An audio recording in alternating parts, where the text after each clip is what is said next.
Filani. Welcome, everyone. This is an important seminar, as you have pointed out, because it is dealing with one of the gray area in intelligence scholarship, which, as a result of few seminal works in the course of the last few years, has generated a lot of interest to intelligence practitioners and also to scholars in the field. As you are aware, myself in particular was prodded into this kind of research as a result of the great work of John Gentry, and also the 5 case studies that David and colleagues actually edited. They provided a nudge effect for some of us as who have a combination of being practitioners, but at the same time who have also engaged extensively with theoretical aspects of some of the issues that were raised in those 5 articles. Other than the fact that insurgent intelligence is understudied, the African example was completely missing. You know, that was the biggest missing link in the whole story. And so presenting something which is African was necessary to provide another important node in building this complex picture of insurgent intelligence. And as observers, recent developments in the international security, and particularly with regards to fast moving terrains in Afghanistan and elsewhere, it even makes it more urgent that this topic in particular is further interrogated, and more thinking is put into it, so that how this non-state actors deal with the complex environment of counterinsurgency is well understood, not only in its scope but also in its critical nuances that can inform policy in terms of counterinsurgency response by the states. So in order to move the discussion forward, I would think that the starting point, the point of departure, should be the theoretical framework provided by John Gentry, and the 5 case studies that David edited, and which provided really critical insights in terms of validating the theory. I followed on the footsteps of the 5 articles. Actually, I didn't come up with something new. The African experience, as represented by the case study of the SPLA in the Sudan, has some peculiarities when it comes to how the rebels, you know, the insurgent groups of the Cold War type, deal with international environment, and how they anchor themselves in that environment, using actually strategic insights derived from intelligence analysis of the international environment. This, in my view, could be one simple fact that African insurgencies could provide, because it's not only the SPLA. If you look at the ANC, if you look at UNITA, if you look at MPLA, if you look at SWAPO, the international environment and strategic dimensions of insurgency were critical. And if you see the way these conflicts were ended, in the final analysis, it was their anchorage in the wider international web of events that led to how these conflicts were negotiated, and finally, ending those civil wars.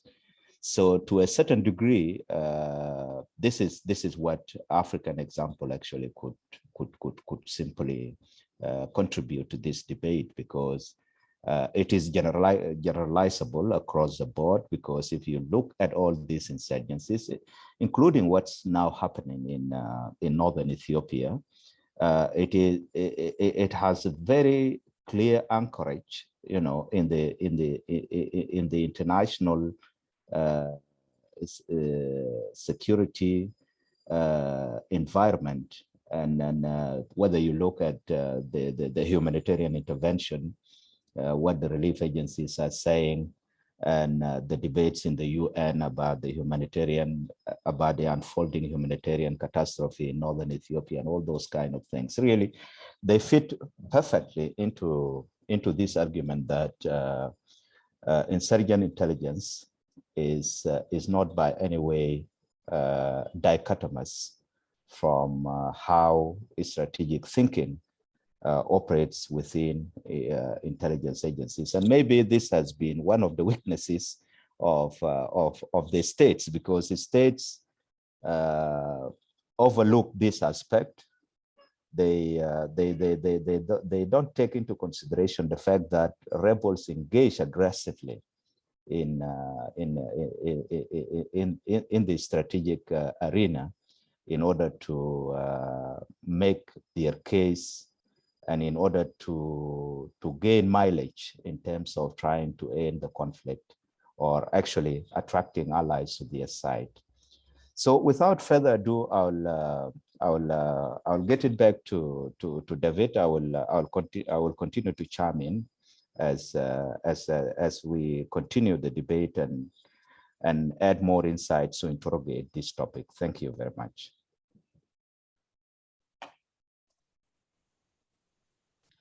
Hi, Majak. Hi, everybody. First of all, thank you all very much for asking me to speak at your seminar today. It's a really great pleasure and a privilege to be part of this, and to be able to learn from the likes of Majak's article that does, I think, add that extra dimension. After I read your article, I actually went back and had a quick look through the case studies.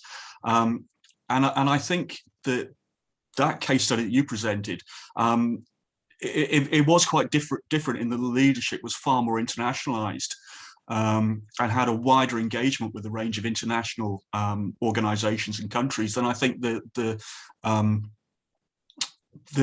case studies we looked at in that special edition, and which is why it makes it such a great shame that we weren't, I wasn't aware of your work, and we couldn't have included that, because I think that would have added a great dimension. And that's something I'll talk about in a second. What I'm going to do now is probably crash the entire system and try and bring up my slideshow presentation. It says the host has disabled participant screen sharing. I don't know, Falani, can you help me out? I can manage without it, but I think it's just makes it slightly easier if people can see the slides. Go and take the thing. Oh, here we go. Got it. Thank you very much, whoever that was.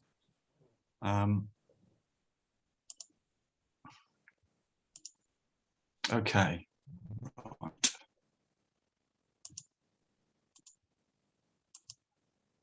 Okay. Can everybody see that now? Yeah, brilliant. Okay. So just to build on what Majak was saying there, I'm going to start with a quick sort of context from an intelligence studies point of view about how we came to be looking at insurgent intelligence. And this is part of a wider project to widen intelligence studies, to bring in more case studies, to look at the world outside, to be quite honest, the Anglosphere and Five Eyes. Up until recent years, as far as intelligence studies has been concerned, if it didn't happen in one of the Five Eyes countries, then it didn't happen. And unfortunately, what that did was it made intelligence studies very state-centric, and focused on national security, so how national agencies cooperate.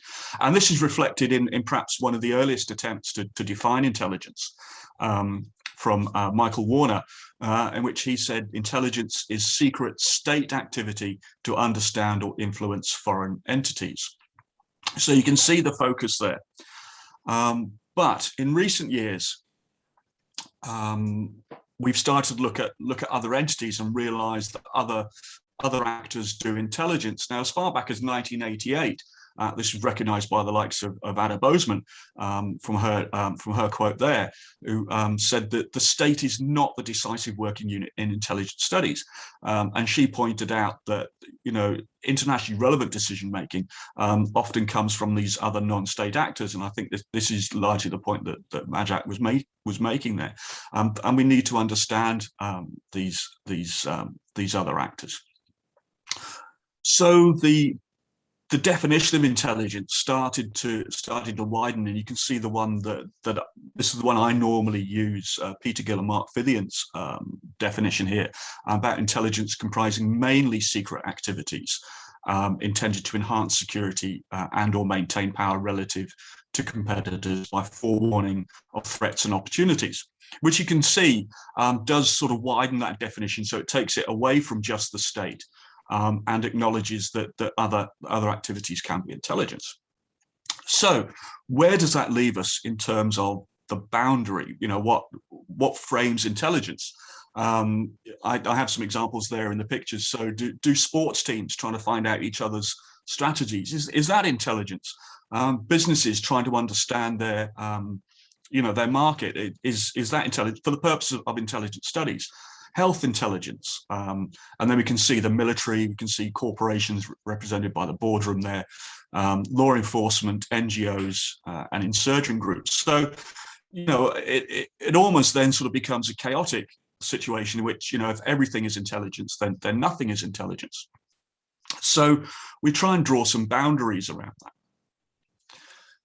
So for me, I think it's clear that not all activities that use intelligence techniques are intelligence for the purposes of intelligence studies and the type of intelligence that we're looking at. And when you look at intelligence itself, you look at the definitions, you look at what makes intelligence unique from other forms of research or decision-making activities.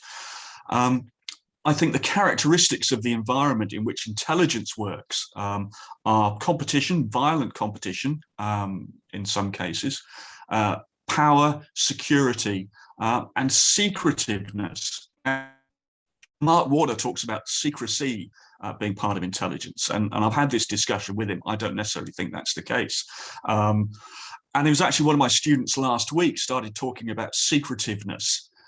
And I thought that's actually a slightly better term because, we're not talking about secrecy. We're not necessarily talking about classified things, but there is this, there is sometimes a cloak around certain elements of intelligence activity, even when carried out by open organizations such as corporations.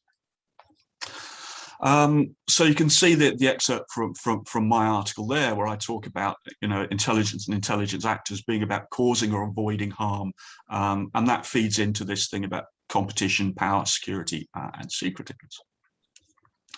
So we break down, we can break down intelligence actors into categories. So obviously we have state actors, these are the nation states, and that's been the focus of intelligence studies up till now. We then have non-state actors. John Gentry, as Majak said, kicked us off here with his article looking at NGOs and insurgents. And we're now seeing corporations emerge as intelligence actors. When you see the likes of the Disney Corporation or Walmart, for example, actually have quite large intelligence organizations. And then I would include as sub-state actors the military and law enforcement, because I call them sub-state actors because they operate below the level of the state and sometimes within the state. Some IR theorists, certainly the purists, might argue with calling them sub-state actors. So if somebody can come up with a better term, I'd be really grateful. But I think to a certain extent, they do act as autonomous intelligence actors in certain circumstances. So I think we need to consider them as an actor. So if somebody could come up with a term for that'd be awesome. So focusing on insurgent intelligence, that special edition, and Majak, we used John Gentry's framework to look at what are the characteristics of insurgent intelligence. And John's article made a number of assertions. First of all, that internal security is a continual effort, so that's something they focus on. Collection tends to be all source collection, but is heavily reliant on human intelligence. Analysis does occur, but it's mainly in support of operations and counterintelligence rather than at the strategic level, which is something addressed by Majak. Counterintelligence they carry out, and that's critical to survival. And then covert action obviously is the core mission of most insurgent groups, where covert action is their main way of conducting operations. So how do they use intelligence? They do basic research, collecting information for targeting. Current intelligence is clearly a focus, but mainly focused on the military and for military operations. Estimative intelligence, and I would include strategic intelligence here, is missing. And this is the important element I think Majak adds when you look at African insurgent groups, because that is clearly not the case there, whereas I think it was the case in the case studies we looked at for the special edition. And then they use warning intelligence for opportunities for attack or immediate threats. So the hypothesis then that we investigated in the special edition was that insurgent intelligence is strong when it's applied to operations and internal security or counterintelligence, but it's weak when it comes to estimative or strategic intelligence and assessment. And this is the part that you challenge extremely well, Majak. So to have a quick look at the case study that I wrote my article on, the North Vietnamese in the Second Indochina War, coming from a counterinsurgency background into intelligence. I'd written my PhD on the Vietnam War, so this was a natural one for me. This was a hybrid case. North Vietnam was a state, but in intelligence and its operations, it behaved like an insurgent group, certainly in the early years of the war. And when we look at that case study, we can see that John Gentry's framework actually holds up quite well.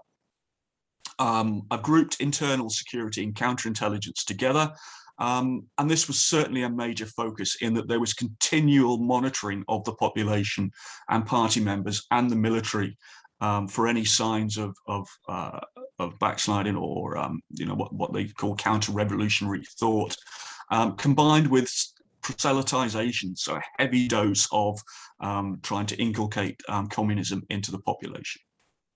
Collection, yes, was very heavily reliant on humans at all levels, with some extremely well-placed sources at the top levels of the Republic of Vietnam's government and military. There was a large-scale open source intelligence effort, which is ignored. They made heavy use of newspapers. And there was some low-level signals intelligence as well. They were able to intercept some unit communications. But their notion of people's war meant people's intelligence. So everybody was a collector. Everybody was expected to pick up intelligence. Analysis was mainly conducted in support of operations and counterintelligence. And the effort here was dispersed with little central analysis capability. So it was at corps division level and army level, but very little above that, and it was dispersed out to the units. And of course, covert action. The activities of the North Vietnamese ranged from terrorist attacks to conventional warfare. And then when we look at types of intelligence, again, we see Gentry's model holds up here. Basic research, yes, there was a great deal of that for targeting, usually of government officials. And they were greatly helped by the fact that the Republic of Vietnam published regular updates to directories of who was who in the government. Current intelligence, yes, mainly military focused. So they were looking at what was the ARVN doing, the Army of the Republic of Vietnam, what were the Americans doing militarily. Estimative or strategic intelligence, this wasn't great. So usually overestimated popular support and failed to provide accurate estimates of the Republic of Vietnam and US military strengths and capabilities and what their intentions were at a strategic level. And the only really major breakthrough came in 1975 when the Soviets were able to confirm that the Americans would not deploy air assets in the event of an invasion. And at that point, the final order was given to carry out the invasion successfully, as we know. And then warning intelligence, yes, this was extremely good. Their human sources were able to provide warning of operations at a strategic level and at troop at a tactical level. So we can see certainly for the North Vietnamese, Gentry's model holds up really quite well. So what does this mean then in terms of key issues for insurgent intelligence? So the first is resources. Insurgent groups often lack the resources and funding, certainly for intelligence, so they're heavily reliant on low-tech solutions with open source intelligence and human predominating. But technology, particularly imagery now, is cheaper and more freely available. Access to drones, Google Earth, etc., makes imagery available to the greater extent that it wasn't before, so that helps with planning. But also technology promotes communication of information and also collation and analysis, so we may start to see that improve. The focus is very operational oriented and short term, even though insurgent groups are often prepared to fight a long war. We certainly saw this with the North Vietnamese, and their response wasn't necessarily to have strategic intelligence to help them develop their strategy. For them, if things started to go wrong, they would scale back down to guerrilla warfare if they were losing the big war. The self-inflicted damage, the focus on internal security and counterintelligence can be counterproductive when it's taken to extremes. Suspicion and compartmentalization increase and operational effectiveness decreases. We see this in most insurgent groups. A really good example of this is the Provisional IRA in Northern Ireland, which became so paranoid in certain elements that it was virtually crippled operationally. In others, it wasn't so much. But certainly that had a big impact on their campaign. Was not so much the actual effectiveness of intelligence operations against them, but the paranoia that induced. And also, ideology can hinder strategic assessment. Leaders are often reluctant to accept analysis that challenges their worldview, particularly in highly ideological revolutionary movements. And this is a feature of intelligence anyway. But sometimes we see that the strategy is fixed by the ideology, not by intelligence or operational reality. And this was certainly true in the case of some of the communist-inspired insurgencies, particularly in the North Vietnamese, where the ideology of people's war uprisings determined the strategy, and it wasn't an intelligence-led. That wasn't an intelligence-led thing at all. So. As intelligence people, we're always asked to give the so what. So why does this matter? Why does examining insurgent intelligence really matter? First of all, if we want to fully understand intelligence, we need to try and understand it in all its forms. So that obviously helps. It is an under-researched area and clearly still has gaps, as Majak has pointed out. Counterinsurgency doctrine pays insufficient attention to it. It's a dimension that is not addressed in counterinsurgency beyond vague warnings about for counterintelligence and security. Nobody really thinks, well, how do they do intelligence, and what can we do about that? But when counterinsurgents do pay attention to insurgent intelligence, it really helps. It pays off. And for that, I would encourage you to look at Euripides Tantalakis' article in that special edition, where he looks at the Greek Civil War, which is one time when the intelligence network and intelligence capability was specifically targeted by counterinsurgents, and that really paid off. So with that, I will end, and thank you all very much for your time and for having me here. Well, thank you very much. Thank you very much, David. We have a lot of information on the menu now, and main areas of focus, as you have provided, is to continue to focus inquiry into the idea of insurgent intelligence, looking at it from a broad array of outlooks, because it's not necessarily to continue to view intelligence as state-centric, but different nodal points of intelligence architecture will have to be critically factored in, so that we are able to have this kind of a broader view of what we are trying to understand. I would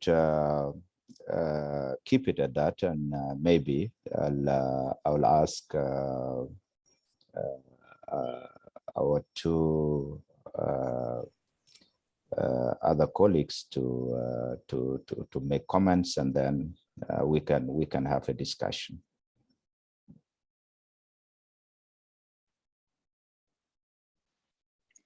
Hi, Brenda? This is Brenda. Yep. Yes, thank you so much for having me. I really enjoy the process or the discussion on theory building. It's perhaps one of my favorite things to undertake, even 1 year out of the academic space, where I found it to be quite unpopular. However, I think it's quite essential to our understanding or guiding our interpretations of the type of data we collect, and most importantly, our findings, so that we're actually able to answer the questions that we're asking. I think the process of theory building on the use of intelligence by insurgent groups or terrorist groups would likely take the collaborative effort of practitioners and experts in different types of terrorist organizations to come together to identify some of the commonalities and similarities between the groups, behaviors, and organizational dynamics. And I say this because the reading was specifically on the SPLA. However, my main area of expertise are radical Islamic terrorist organizations, or rather jihadist groups in Africa, which are still similar, which I'll expand on soon, but are still very different. So in saying so, I'd like to humbly attempt to make some sort of contribution to this discussion on theory building from my particular field of expertise, from both academic literature on terrorism and some of the work that I've done outside of this. So I'd like to, as seamlessly as possible, go through some of the theories and approaches in the literature, which I found to be most applicable to this discussion, and even the readings on the SPLA. So I'd like to, I think, preface this by just saying that the idea or perceptions around jihadist groups being irrational, according to the literature, is not exactly correct. So I'll start off by saying that I'll start off with what we call an organizational approach, which suggests that terrorist organizations operate within hierarchical or network structures. And this was demonstrated by the establishment of the SPLA's different divisions for intelligence, communications, and propaganda. And we know this is true with regards to Al-Shabaab, which has allocated divisions for preaching, taxation, regional administration, justice, as well as security and intelligence, widely known as AMNIAT, which itself holds 3 more divisions, including one dedicated to suicide missions. And I think it's quite interesting that they've allocated the actual terror division to the intelligence aspect of the organization, because intelligence does inform their terror attacks. And if we could consider the Islamic State in Iraq and Syria, this group epitomized the bureaucratization of terrorism, because even in its peak, when it acquired territory, it developed a very systematic process for recruiting and salaries, governance, and these sorts of documents have been widely reported by analysts and shared.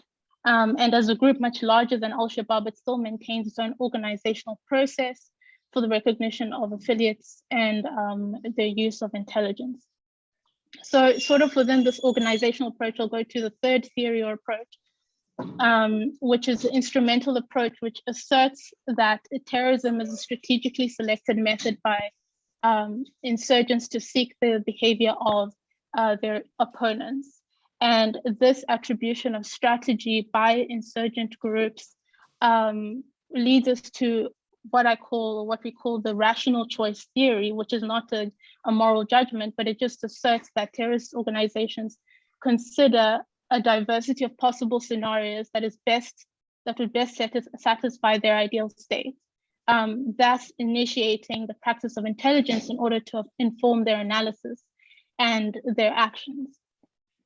So I'm just going to go briefly through the use of intelligence by terrorist groups by discussing online communication platforms for training and planning attacks. This, in addition to propaganda, radicalization, recruitment, jihadist websites, enable the distribution of open source intelligence available on the internet and other mediums regarding perceived enemies of jihadists, such as senior security officials, heads of state, and even analysts, in order to offer detailed instruction on terrorist tradecraft. So in recent years, terrorist organizations have increasingly turned to the internet as an alternative ground for field training. And this includes practical guides on how to construct explosives, firearms, other weapons, or hazardous materials, as well as how to execute terrorist attacks. And due to the persistent effort of these tech companies, these platforms, and in collaboration with intelligence agencies to disrupt and destroy terrorist communication networks and identify some of the participants, these groups are hosted on encrypted platforms, often requiring specific contacts and a vetting process for access to these channels or groups. And furthermore, these groups also offer instructional material and tools to facilitate counterintelligence and hacking activities to participants to improve the security of illicit communications and online activity. So in almost every case of terrorism prosecuted, it involves an aspect of the internet, in particular to planning an attack, which typically involves remote communication with other parties. We have a case in South Africa at the moment with 2 twin brothers who were allegedly found to be plotting attacks against Western embassies and Jewish institutions, and the trial is currently underway. So in these cases, the individuals involved try to identify targets and the most efficient ways of executing an attack. I would like to refer to the 2008 Mumbai attack, which was an interesting example of the use of intelligence, which was a combination of human intelligence, telecommunication, and open source intelligence during an attack, in which attackers kept in contact, their handlers kept in contact with the attackers to prolong the attack as much as possible using information fed by the media on television. I would just like to touch on technology, because we just touched on that, and Al-Shabaab's use of technology, because last year they recently revealed that they were in possession of drones. And through some aerial footage of the aftermath of, I think it was the Manda Bay attack, And there was also one attack sometime around the last time this year. And Al-Shabaab managed to instigate an attack around in which the security forces were unable to reach the scene in time. So the attack happened for quite some time, and interviews with residents in the area reported that there was a flying object in the vicinity of the attack days leading before the attack and even minutes before the attack. So from this case, we can deduce that the Al-Shabaab was possibly monitoring the movements of security forces in order to instigate an attack without much hindrance. And finally, I'd like to touch on human intelligence, which is widely used and is quite useful for planning attacks. Again, I'll go back to the Mumbai attacks regarding the case of David Headley, who was the one who gathered intelligence of the locations and targets of the Mumbai attack over a period of 5 years. And in this time, him and the handlers of the LET added locations and targets and modified their attack until they established that this was the way to go. However, human intelligence is not only used for attacks, but could also be used by terrorist groups to establish whether it's suitable for a branch to be established, which is what bin Laden did during his residence in Sudan in the mid-90s, when he dispatched operatives to Somalia to establish whether the state of anarchy was ripe for or suitable for an Al-Qaeda branch. And if you read some of the communications coming back to Al-Qaeda as to the state on the ground, the operatives said no, simply because of the plethora of violent actors at the time, and also due to the fact that the extent to which a clan rivalry formed alliances within Somalia. So although the answer was no, I think this feedback was useful in establishing Al-Shabaab, which was a group led by Somalis, which Al-Qaeda thought best because they understood the situation and they were Somalis themselves. So I think I'll end there and just say that like intelligence agencies, terrorist organizations are clandestine organizations. However, we are able to deduce the use of intelligence through case studies and media reports and other reports of how attacks take place in real time. And yeah, I think I'm done. Thank you so much.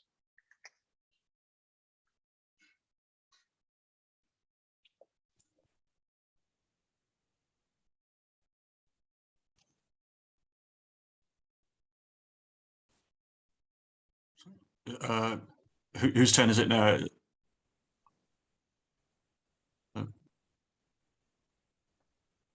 Hello? Hello? Yeah, can you hear me? Yes, I can. Yeah, yeah. Hello. Yeah. Well, as a follow-up, what I was just saying is that Githing'u has given quite a very useful analysis and reinforced also by life examples.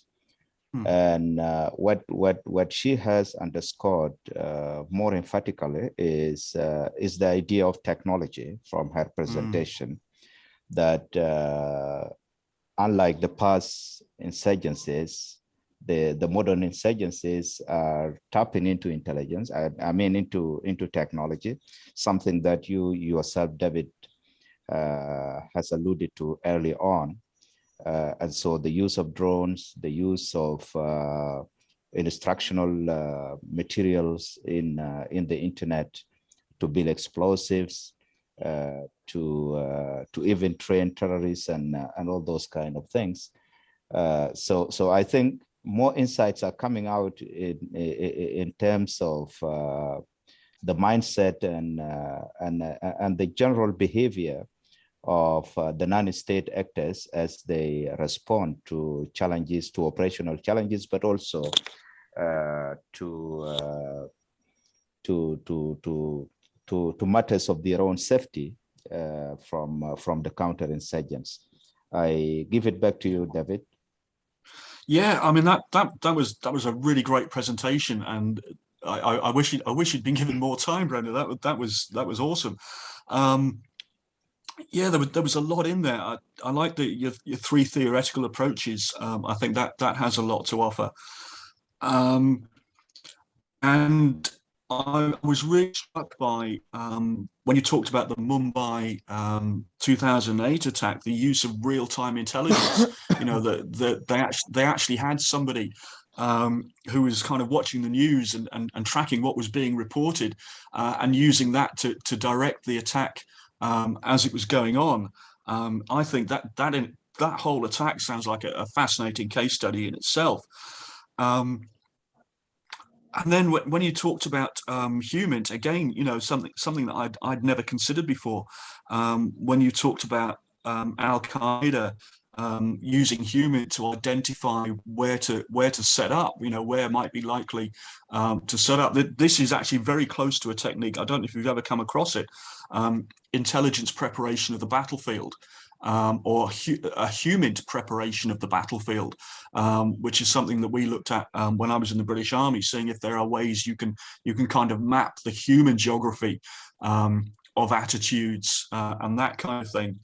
And it sounds like actually that's the technique they used, which is really, really interesting. And I'd love to hear some more about that. So if you're doing any work on any of those kind of areas that you're thinking about publishing, I think people will be really interested with that, and I hope you are working on these and you're developing those. Certainly, they add an extra dimension to this whole thing and addressed areas that I hadn't thought of. So yeah, I wish you'd been given more time. That was excellent, Brenda. Thank you so much. Well, there is more time considering that Dr. Abiodun has apologized for being absent. So you are free to chew into a little bit more of his time. So I hope we can open the floor for question and answer. Brenda, if you have anything else to react to what both Majak and David have said before we open to the rest of the floor. No, not at the moment. Thank you. All right, no problem. So we can open it to the floor at this moment. I'm only seeing one hand up from Professor Simwe Solomon. So please do proceed, Prof. Okay, thank you, Filani, and I want to thank David and the other colleagues for the good presentation. I'm sorry I came in a bit late, but I found David somewhere in the middle. I hope I picked him very well.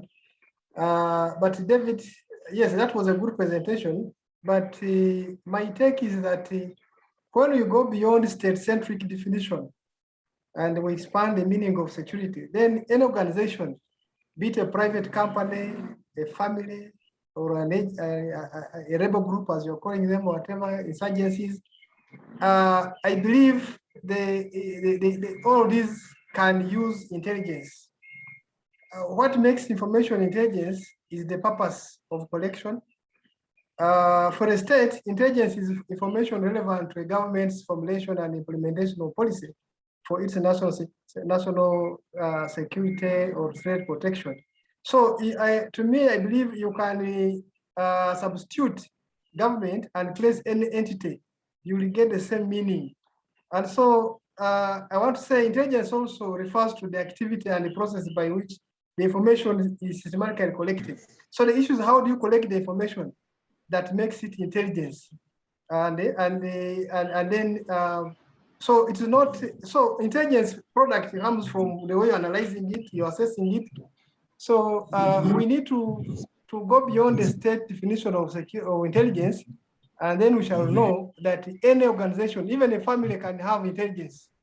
That's what I wanted to say. Thank you. All right. I'm just realizing that Dr. Abiodun has managed to join us. If you could please unmute if he's unable to unmute.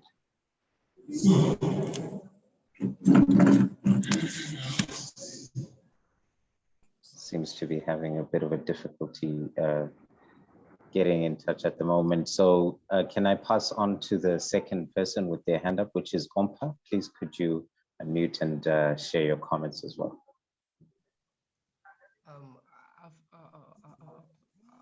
Hello, good afternoon.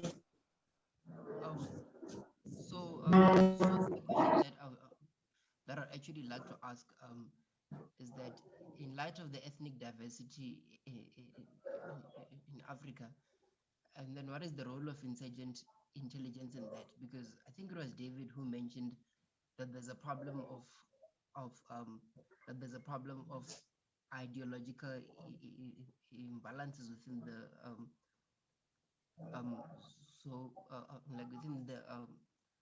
within the different intelligence groups. And then the other thing that I'd like to ask is that as much as we actually do recognize that we do have insurgent intelligence in Africa, and then what are the counter-intelligence approaches that can be used to actually deal with this problem? Okay, and then if I may have one last question from Dr. Ann. Thank you everyone, the presenter and the moderator.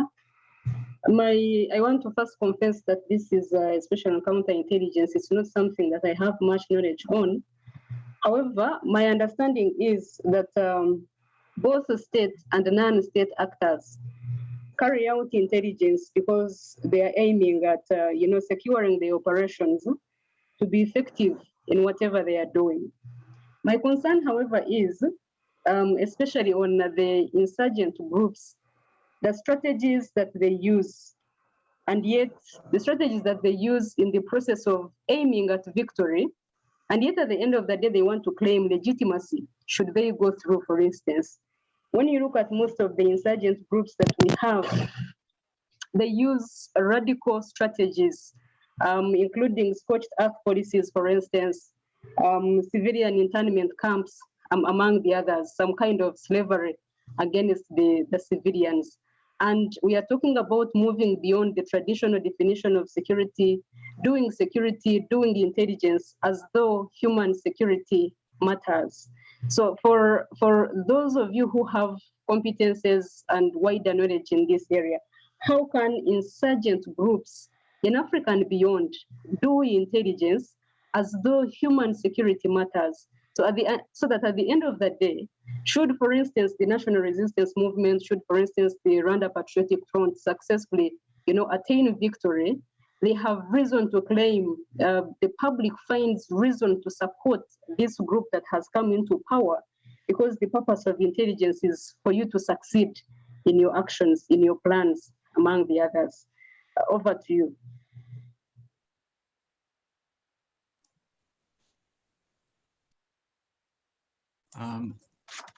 Okay, I've made some notes on all three of the questions there, Falani. I'm happy to give quick answers to all three now. Is that okay?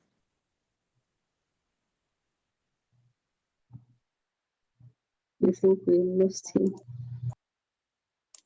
Hello. Can you hear me? Yes, we can hear you. Yes, we can hear you. Oh, brilliant. Okay, so three sets of really good questions there.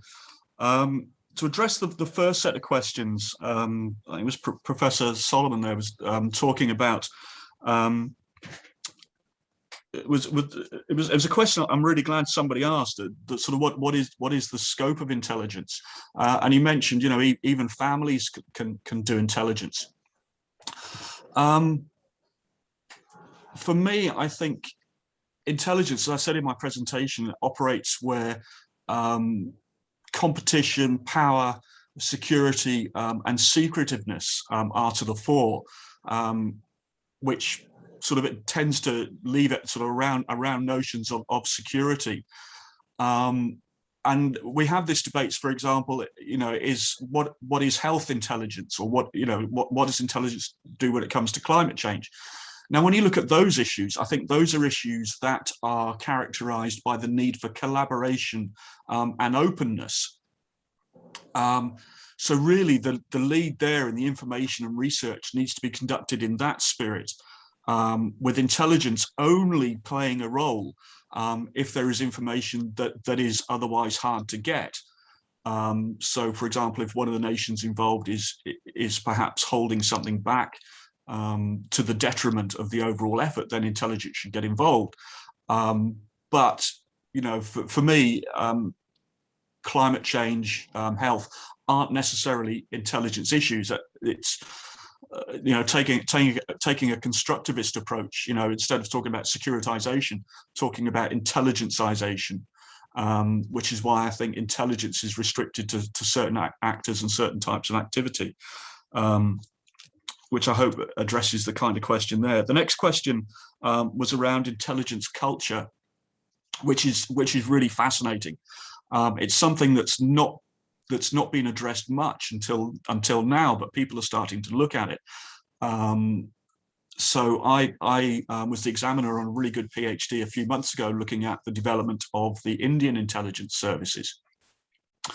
And the intelligence culture in India, to begin with, was that they didn't want it. They didn't want to do internal intelligence because that had been used as a tool of oppression by the British to stamp out independence movements, and they didn't want to do that to their own population. And they had no need for external intelligence.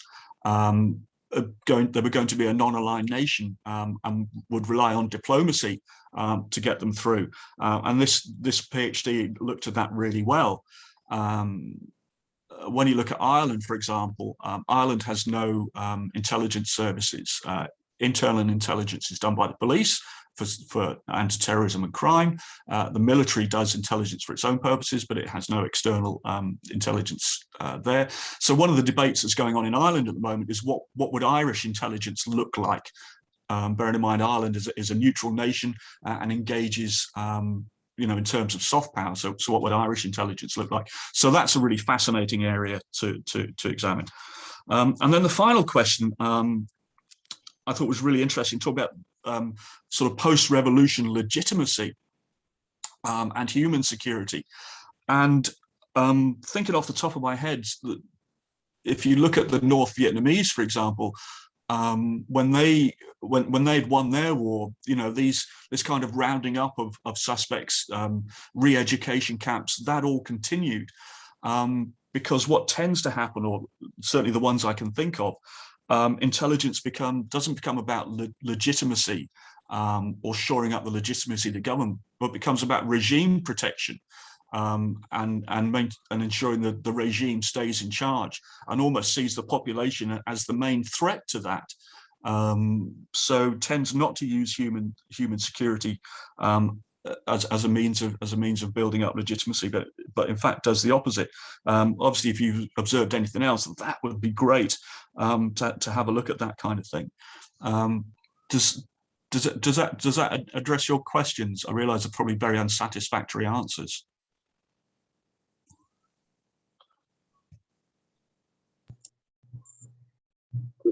I think we can move on for me. Thank you. Thank you, that was good. All right. Dr. Majak, did you have anything to react to any of the questions? No, I don't really think there is anything of critical importance that I should point out, other than just really commenting on one or two things. First of all, there was a point about ideology and why it's important in studying insurgent intelligence. Ideology is very critical in the sense that it blurs, you know, the analytical lens of most people who deal with insurgent intelligence. And so things like, and this is well covered, I mean, in intelligence studies and also in psychology, things like confirmation bias, things like cognitive dissonance. You know, the mover, the driver of some of this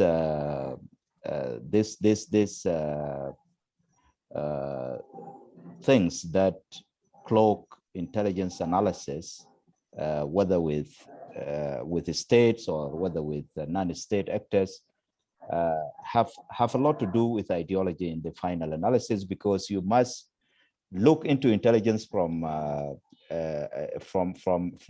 certain perspective, from a certain ideological outlook. And that leads you into that dangerous area of cognitive dissonance and confirmation bias. Thank you.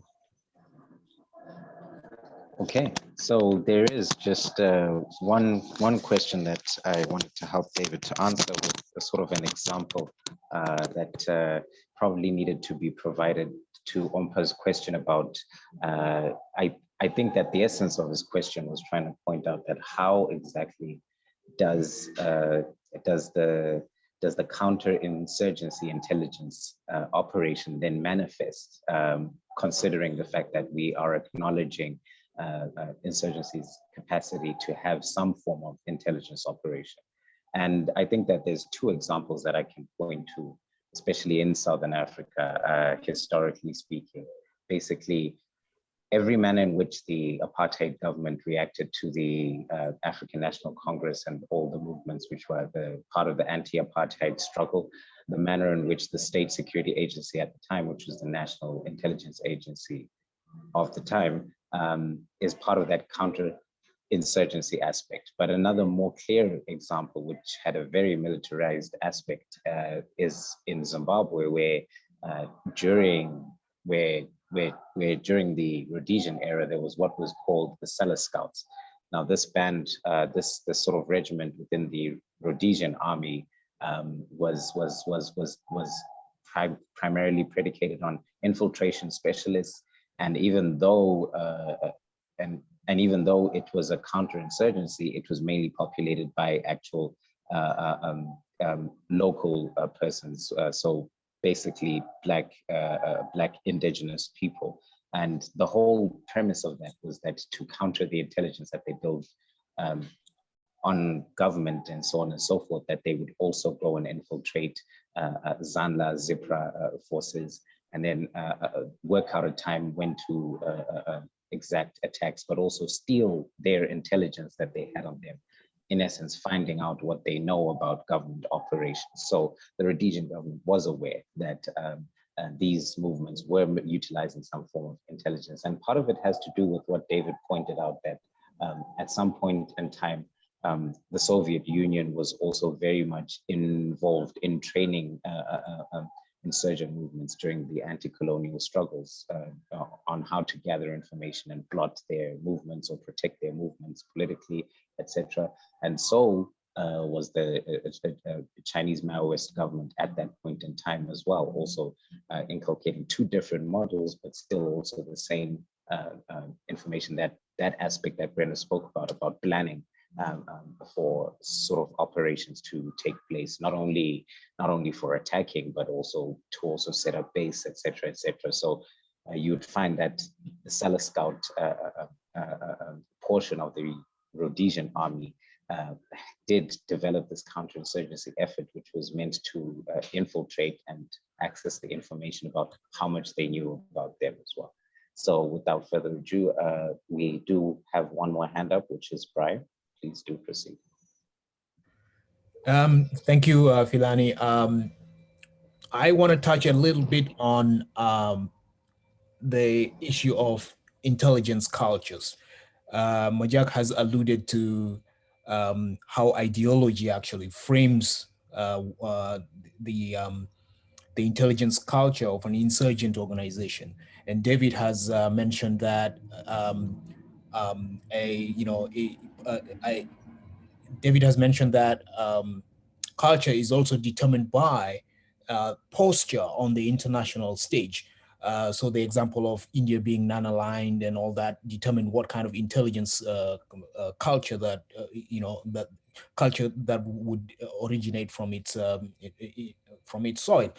But I think also when we look at how ideology and posture determine that, in insurgent intelligence in Africa, for instance, one under-researched aspect is the intelligence culture of the predecessor state. For instance, you know, if you look at the SPLA, for instance, for example, its intelligence apparatus was set up during the war by elements who were actually in the Sudanese Army Intelligence Unit, who came over to the SPLA and set it up.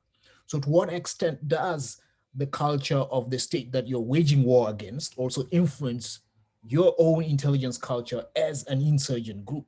So that, I think, is another aspect that needs to sort of needs more research. When an insurgent group takes over power, becomes a government like the NRA, what does the culture of the predecessor state, and we can even go back to colonialism and all that, how does it influence the new intelligence culture that emerges in this setup? So those are some things that I think need more exploration, and hopefully as scholars and practitioners here, we can put that into perspective and incorporate that into our thinking. Thank you. Yeah, that's a really good point. I mean, there's been some work done on this in Eastern Europe on the post-communist states, and the Brazilians are doing some work on this as well, in the transformation of their intelligence. So yeah, I absolutely agree. It's a fascinating topic. The extent to which an intelligence culture is either replicates what went before, or is a deliberate refusal of what went before. In Greece, for example, the Greek army, to my knowledge, and it was a Greek colleague who told me this, has no intelligence corps. Because of the way military intelligence was used against the population during the reign of the colonels, that was taken away from the military. And I was at a meeting in Dublin a couple of years ago talking about Irish intelligence, and I was making the point that Ireland needs to develop its own intelligence culture and frame intelligence in its own image. And there was a guy who had been the deputy head of Irish military intelligence saying, right, you know, we need an MI5, we need an MI6, we need GCHQ. And the government people there said, sorry, we can't quite understand what's going on here. The British guy is saying, don't do it the British way. And the Irish guy is saying, do it the British way. But yeah, but just follow up your point. Yeah, it is an area that's under-researched and needs more work.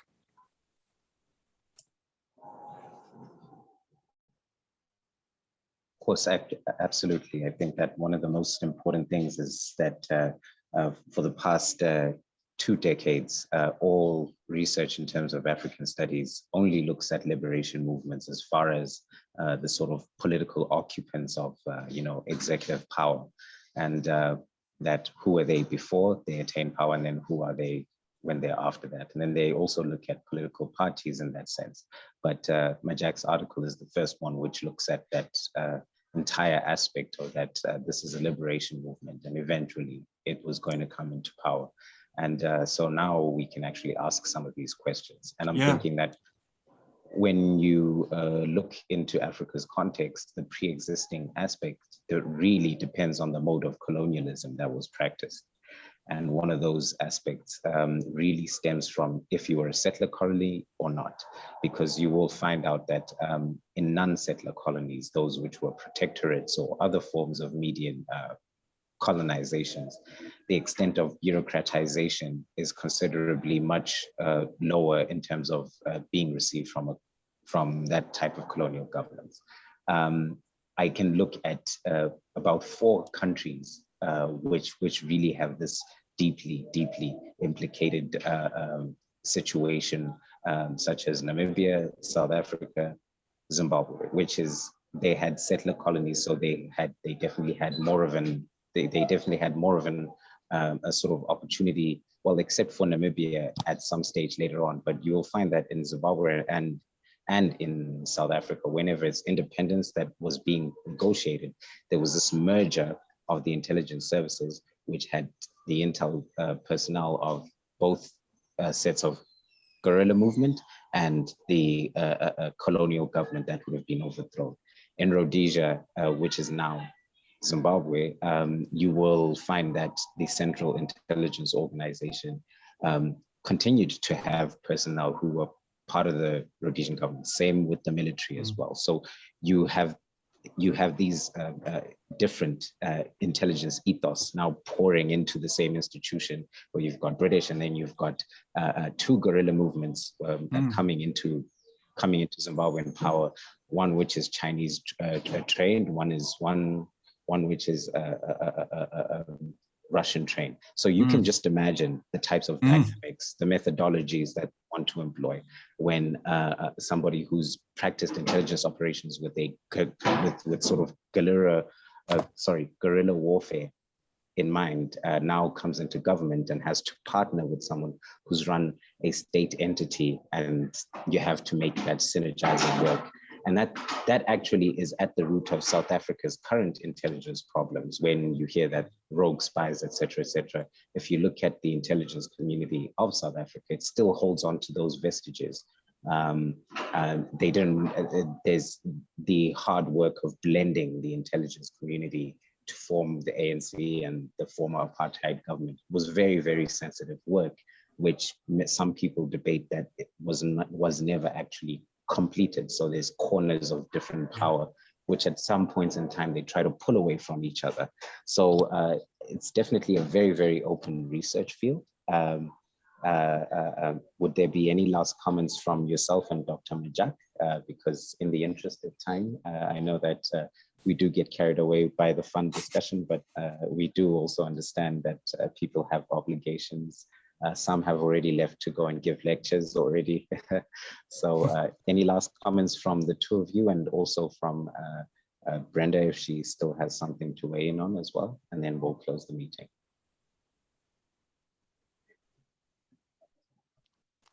Majak? Majak?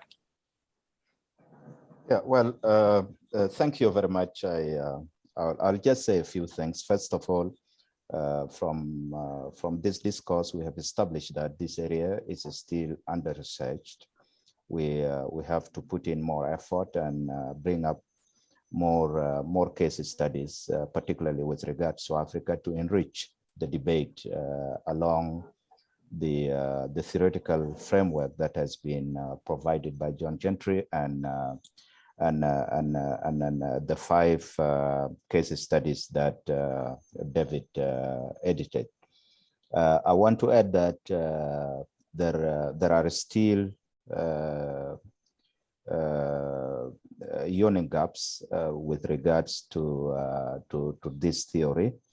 But this particular discussion we have had today has opened up avenues for further inquiry, whether you talk about culture, you talk about ideology, whether you talk about aspects of understanding human terrain and human intelligence and all, and all those important building blocks of this theory that we are now examining. So in my view, I think this seminar has achieved its objective by and large, but we still have to engage more interactively with some of the concepts and ideas that have emerged as a result of this conversation. Thank you very much.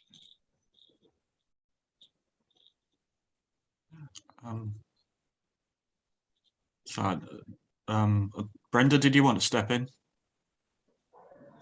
Yeah, I just would like to share some final thoughts just on the overall study of terrorism, which I would certainly love to see more of on the continent.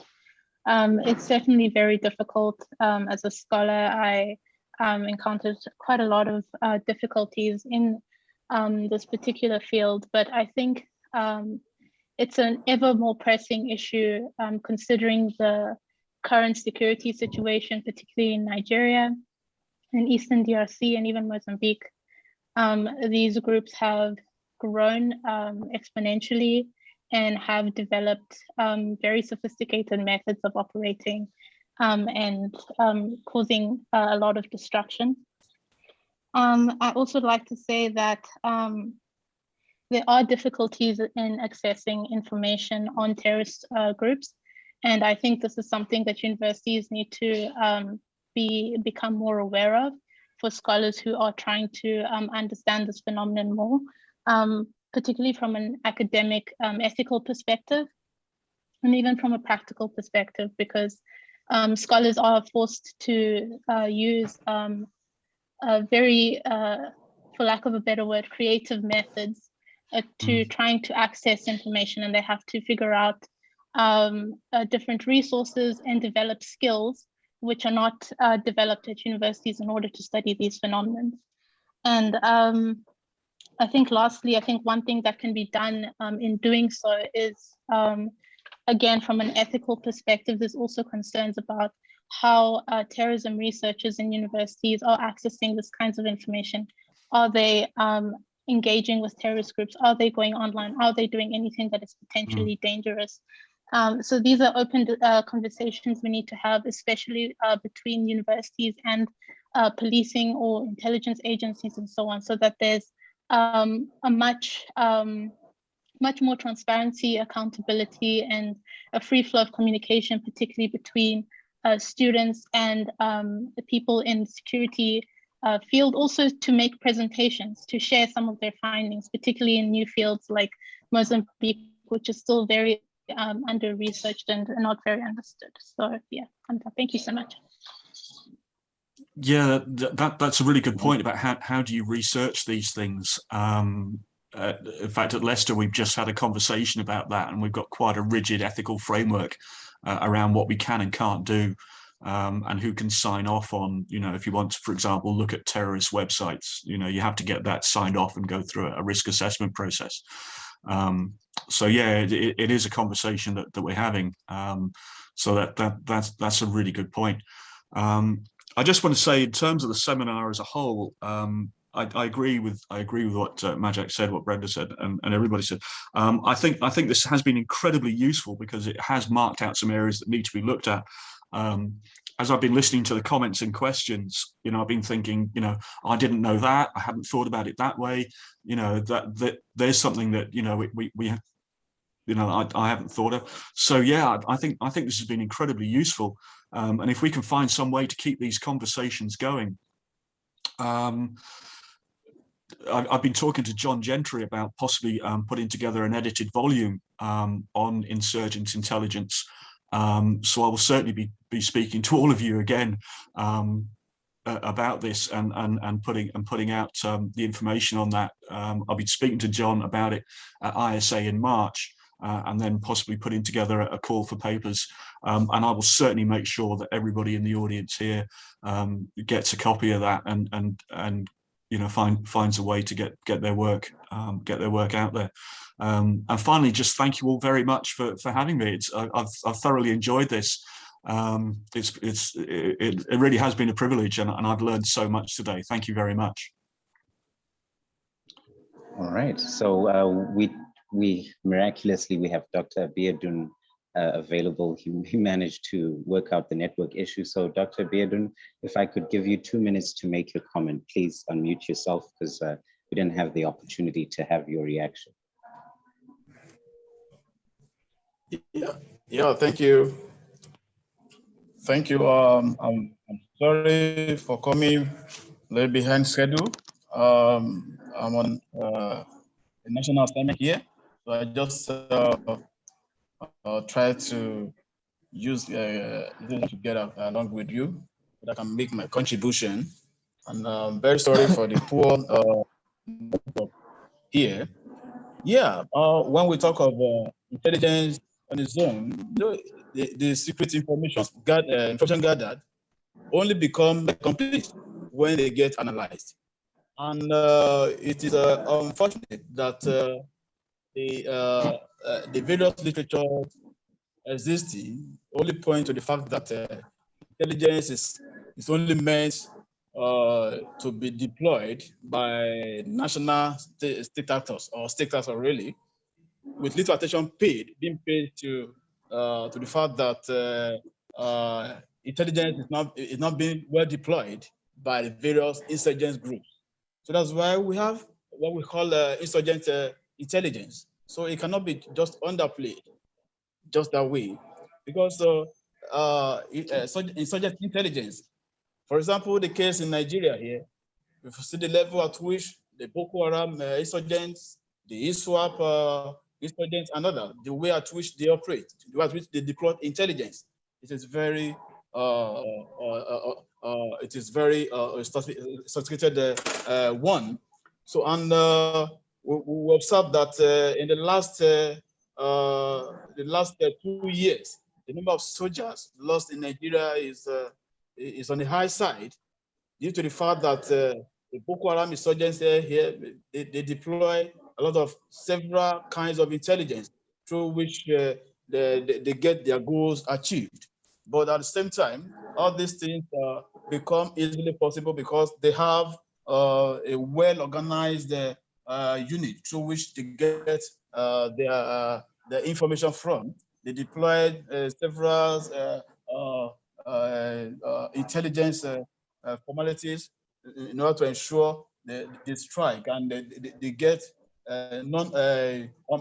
unpenetrated or unarrested by the various security personnel in the country.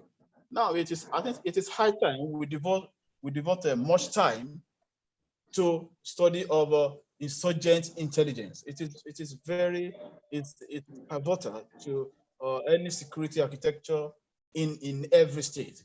So it is high time we deploy much more resources to that, so that we ensure these things, these insecurity activities taking place in Africa or across the border are nipped in the bud. And we will say that in the cases of SPLA in Sudan, they use several means, several sources through which they get their intelligence, and they deploy the intelligence in order to ensure the security of the state becomes annihilated. So they make use of counterintelligence, because when they go out, they go to the various, for example, now in Nigeria here, or let's say in the northeastern part of Nigeria, the Boko Haram insurgents, they go to the extreme end of the country, at the border post between Nigeria and Chad. That is where they stay in order to ensure they get more intelligence, in order to acquire early warning intelligence that may come, because they ensure that before they carry out the attacks, they ensure that the security personnel of the state, the national security, is unable to capture them, is unable to carry out any raids on them. That's why even there are some zones that are tagged a no-go area. Even the military officers, the Nigerian military officers, they are unable to fly to that area, to those areas. They are unable to go to the area. They are unable to penetrate those areas. So that means the level of intelligence they deploy is on the high side. So it is high time for we, the scholars in the field, to carry out much studies in that area, because it is now a pivotal issue to be discussed as far as intelligence studies is concerned. Thank you. Thank you very much, Dr. Abiodun. I wish that we could continue the conversation for more minutes, but I have to be a man of my word in terms of the time. So thank you very much, everybody, for these insightful contributions. For those who are not able to attend today, of course, there will be a video recording published as soon as possible. And we look forward to meeting again in 3 weeks. One of our prospective guests was actually part of this meeting. So we look forward to presenting to you everything to do with the intelligence cooperation as far as the African Union is concerned, and the entire network that exists in that. Until then, please do enjoy the weekend and the coming weeks. Thank you very much. Thank you very much. Thank you. Thank you. Bye. Thank you. Bye, everybody. Bye. Thank you. Bye. Thank you.